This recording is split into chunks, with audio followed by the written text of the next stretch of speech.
bagaimana di hari kiamat semuanya di satu tempat disamakan, laki sama perempuan campur, dan semuanya dalam keadaan sebagaimana baru dilahirkan, tidak berpakaian apa-apa. Ketika Rasul menceritakan kepada Siti Aisyah pun kaget. Ya Rasulullah, laki dan perempuan sama-sama. Kefikiran Siti Aisyah kemana? Malu dilihat oleh orang. Apa kata Rasulullah SAW? Wahai Aisyah, di saat itu kesibukan manusia pandang kepada Allah Subhanahu wa ta'ala, menunggu hisab lebih daripada kefikiran yang lain. Bisa enggak terbayang? Saya yakin tidak bisa terbayang. Mohon maaf, apapun kesibukannya, biarpun dahsyat yang menarik perhatian, tetap ada kesempatan masih cuci mata. Betul enggak?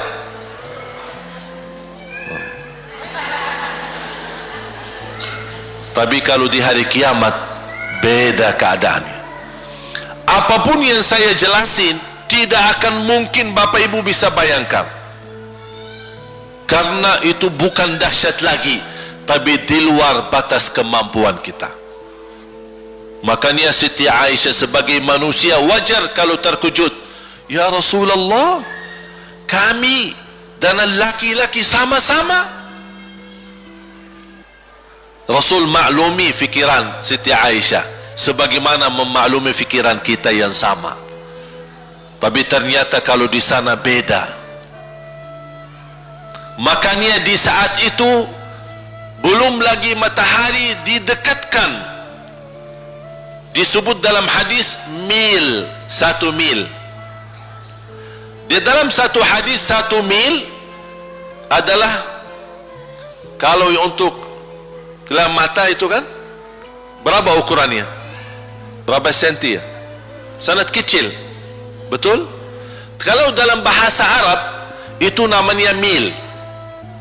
Berarti ukuran nanti di hari kiamat kita berdiri 50.000 tahun dan mataharinya dekat seperti ini. Di riwayat mil bukan yang itu maksud, tapi adalah ukuran perjalanan 1 mil. Kira-kira 1 mil cukup jauh? Sama, kurang lebih berapa kilo? 1,5 kilo?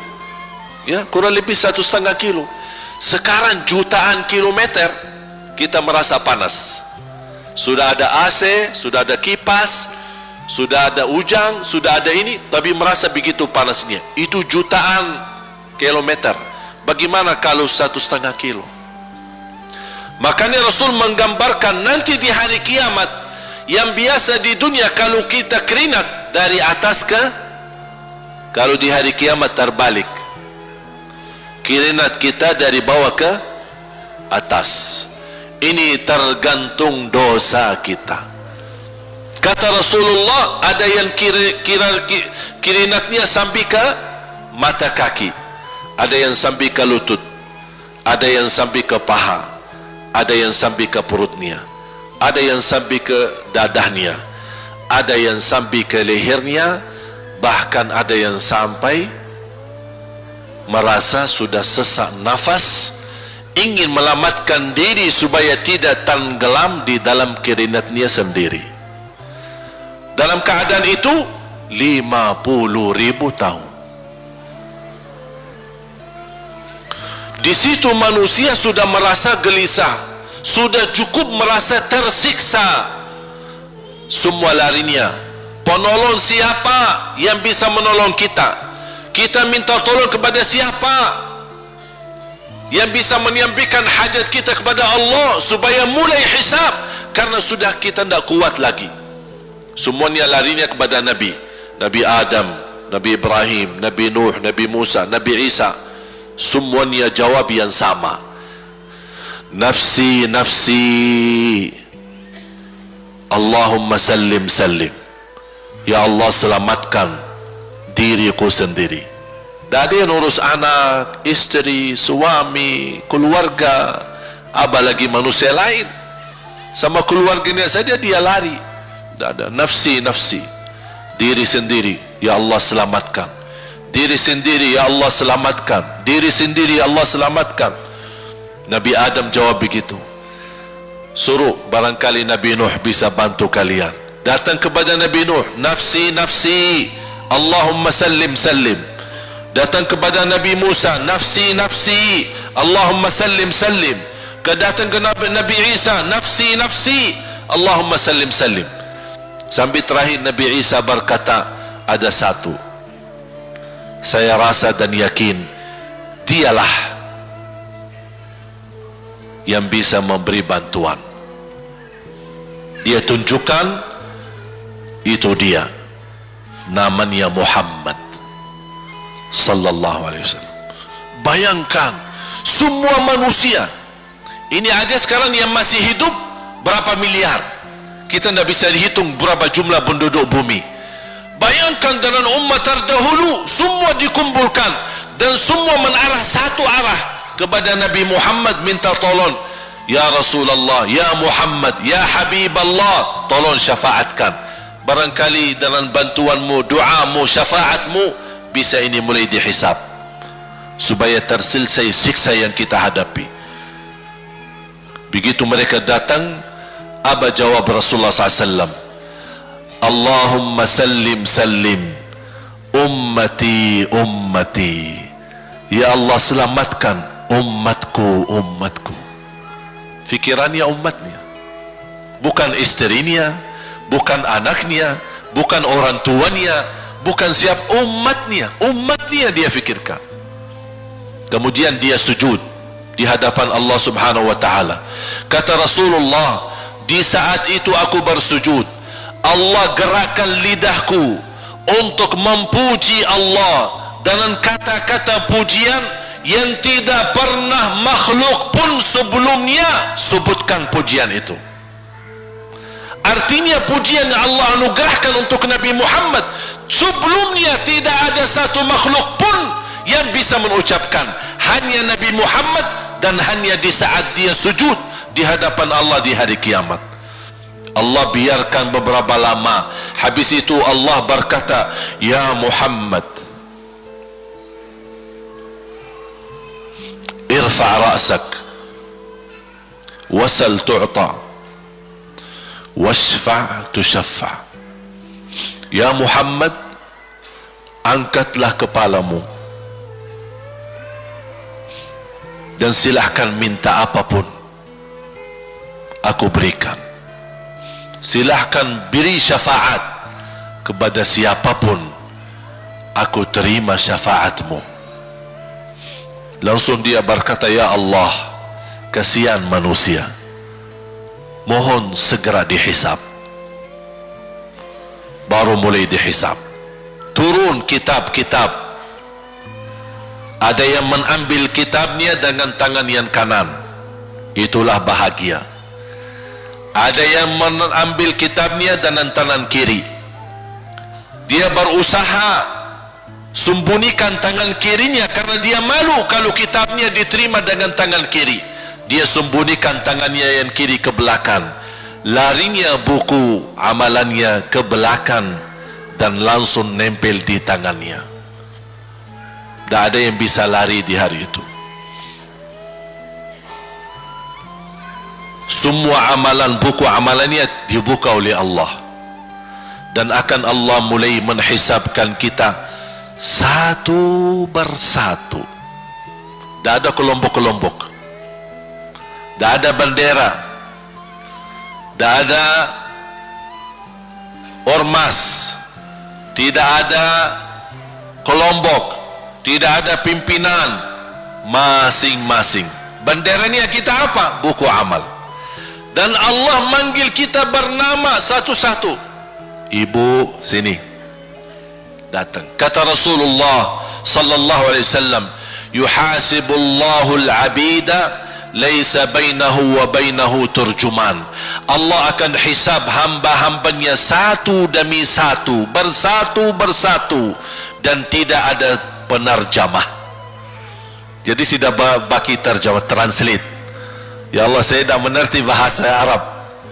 Saya tidak mengerti bahasa, ya Allah, gimana? Ini saya butuh translate atau benacara supaya bisa bantu saya lulus dari hukum. Tidak ada.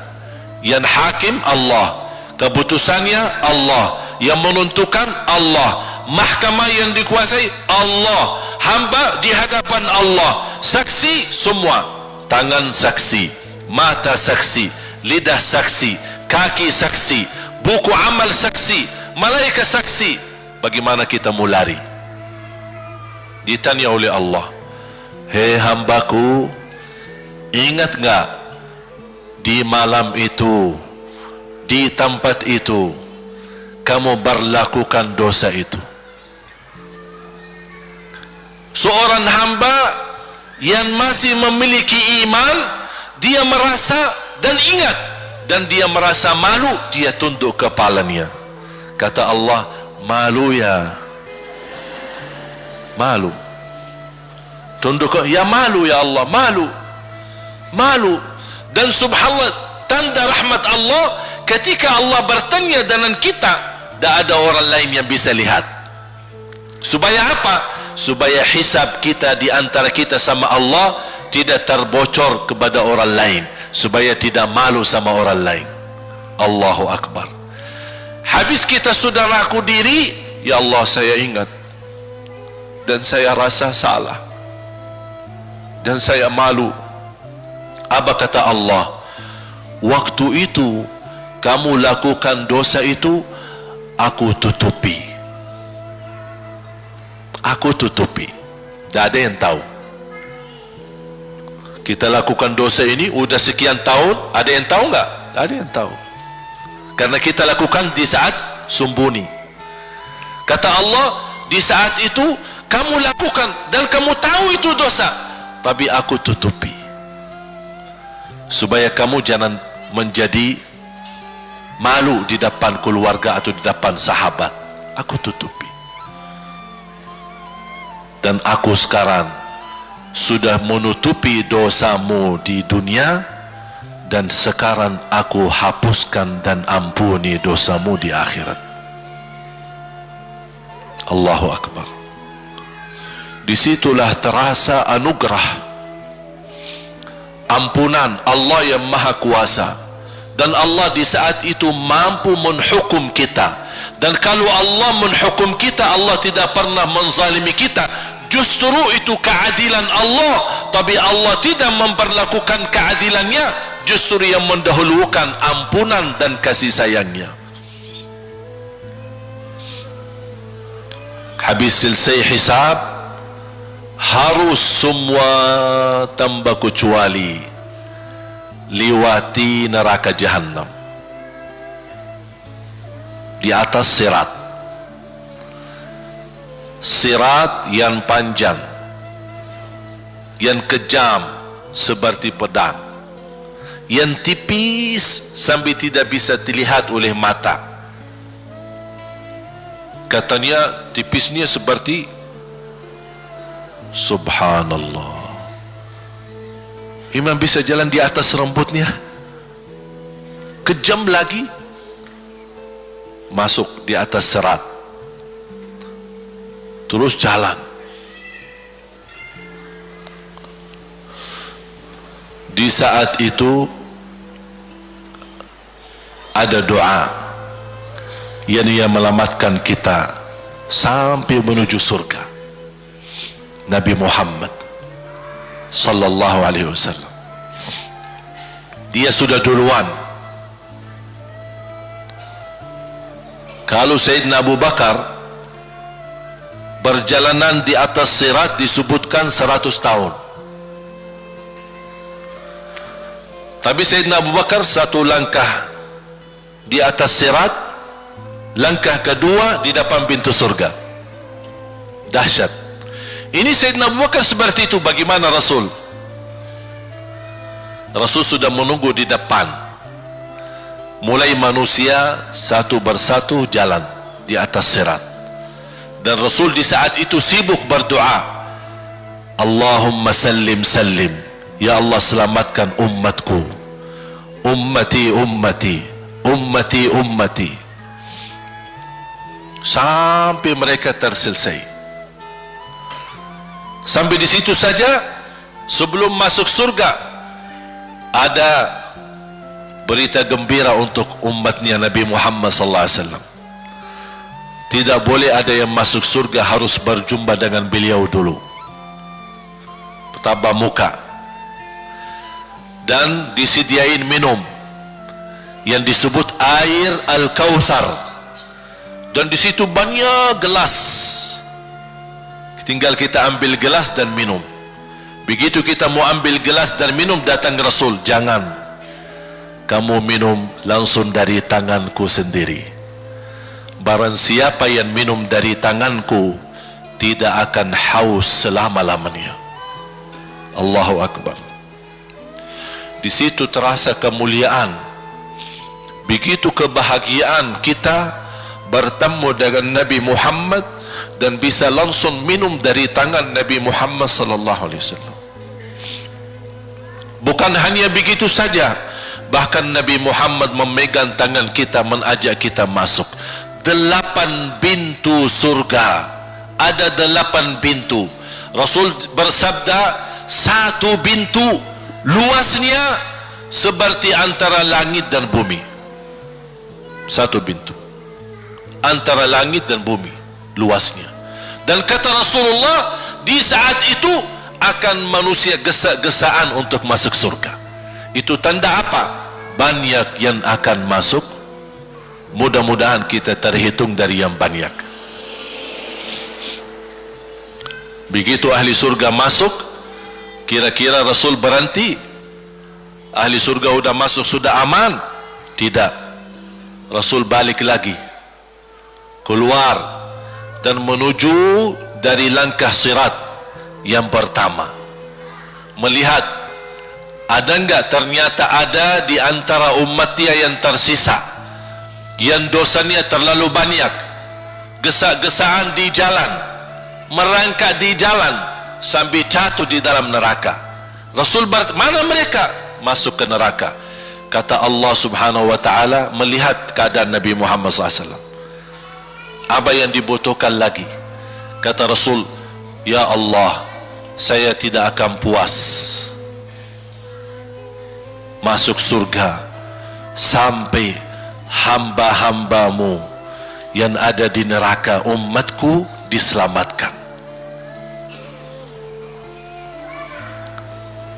Allah subhanahu wa ta'ala mengizinkan Nabi Muhammad keluarkan dari neraka. Dia keluarkan.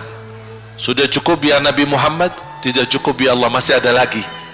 Diambil lagi, dikeluarkan, diambil lagi, dikeluarkan. Artinya dari umat Nabi Muhammad yang masih banyak dosanya, yang masih banyak kelewatannya sama Rasulullah, yang tidak pantas memberi kemuliaan kepada Rasulullah SAW, dapat pula syafaatnya Nabi Muhammad. Yang tidak pernah memberi tanda sayang dan cinta kepada Rasul, dapat rasa sayang dan cinta Nabi Muhammad SAW. Sambil kata malaikat Jibril, demi Allah saya melihat Nabi Muhammad mengambil manusia dari neraka Jahannam, diselamatkan dari siksa dan membawa mereka ke surga. Kata malaikat Jibril, sambil aku kira tidak ada lagi yang tersisa di neraka Jahannam, saking banyaknya yang dikeluarkan oleh Rasul.